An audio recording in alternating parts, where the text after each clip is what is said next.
আমার সেই গল্পটা এখনো শেষ হয়নি।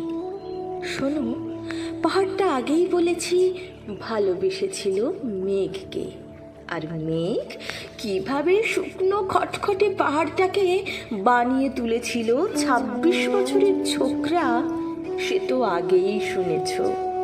সেদিন ছিল পাহাড়টার জন্মদিন।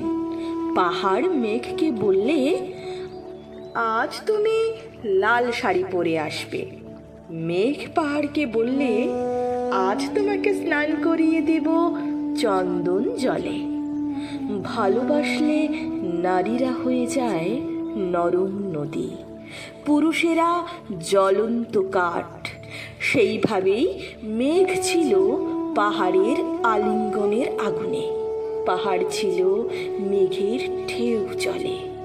হঠাৎ আকাশ জুড়ে বেজে উঠল ঝড়ের জগঝম্প।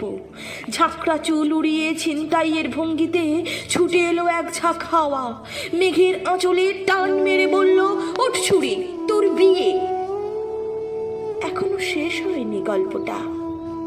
বজ্রের সঙ্গে মেঘের বিয়েটা হয়ে গেল ঠিকই, কিন্তু পাহাড়কে সে কোনো দিনই ভুলতে পারল না। বিশ্বাস না হয় তো চিরে দেখতে পারো পাহাড়টার হাড় পাঁজর, ভেতরে থই থই করছে শত ঝর্ণার জল।